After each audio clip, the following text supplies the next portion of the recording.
Mata. Mata merupakan indera penglihatan yang sangat penting. Kita dapat melihat indahnya pemandangan di pantai, berbagai jenis tanaman berwarna dengan mata yang telah dianugerahkan Tuhan kepada kita. Mata merupakan alat optik karena di dalamnya terdapat lensa mata yang digunakan untuk menerima cahaya yang dipantulkan oleh benda-benda yang kita lihat. Sehingga, mata dapat melihat suatu benda jika ada cahaya, dan benda tersebut dapat memantulkan cahaya. Bagian-bagian mata. Bagian-bagian mata yakni kornea, lensa mata, iris atau selaput pelangi, pupil, dan retina. Kornea adalah selaput bening yang melapisi bagian depan mata dan memiliki kelengkungan yang lebih tajam dan berfungsi sebagai pelindung mata. Agar tetap bening dan bersih, kornea ini dibasahi oleh air mata yang berasal dari kelenjar air mata. Di belakang kornea, terdapat cairan yang disebut cairan aqueous yang berfungsi untuk membiaskan cahaya yang masuk sehingga terfokus ke lensa mata. Lensa ini disebut lensa kristalin yang terbuat dari bahan bening, berserat, dan kenyal yang berfungsi untuk mengatur pembiasan yang disebabkan oleh cairan di depan lensa. Nah, di depan lensa mata ini terdapat selaput yang disebut iris yang membentuk suatu celah lingkaran dan berpigmen. Pigmen inilah yang menentukan warna pada mata seseorang. Karena itu, ada orang yang matanya berwarna biru dan berwarna coklat. Lingkaran yang dibentuk iris disebut pupil. Pupil dapat mengecil dan membesar.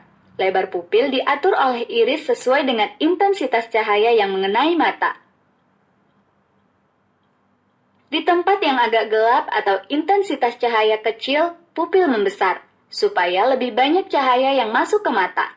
Sebaliknya, di tempat yang terang atau intensitas cahaya besar, pupil mengecil, supaya lebih sedikit cahaya masuk ke mata sehingga mata tidak silau. Cahaya yang masuk ke mata difokuskan oleh lensa mata ke permukaan belakang mata yang disebut retina atau selaput jala. Retina berfungsi sebagai layar untuk menangkap bayangan nyata yang dibentuk oleh lensa mata. Lensa mata adalah lensa cembung, dan benda yang dilihat berada di depan 2F2 dengan bayangan terbentuk di antara F1 dan 2F1 dengan bayangannya nyata, terbalik, dan diperkecil. Di dalam retina terdapat syaraf. Syaraf mata ini sangat sensitif terhadap cahaya. Informasi benda-benda yang kita lihat dikirimkan retina melalui syaraf-syaraf mata ke otak, dan otak akan mengolahnya sehingga dapat melihat benda sesuai dengan sebenarnya. Daya akomodasi mata. Mata dapat melihat dengan jelas jika letak benda berada dalam jangkauan penglihatan, yaitu di antara titik dekat mata atau punctum proximum dan titik jauh mata atau punctum remotum. Titik dekat mata atau punctum proximum atau PP adalah titik terdekat yang dapat dilihat jelas oleh mata berakomodasi maksimum. Sedangkan titik jauh atau punctum remotum atau PR adalah titik terjauh yang dapat dilihat jelas oleh mata dengan mata tidak berakomodasi.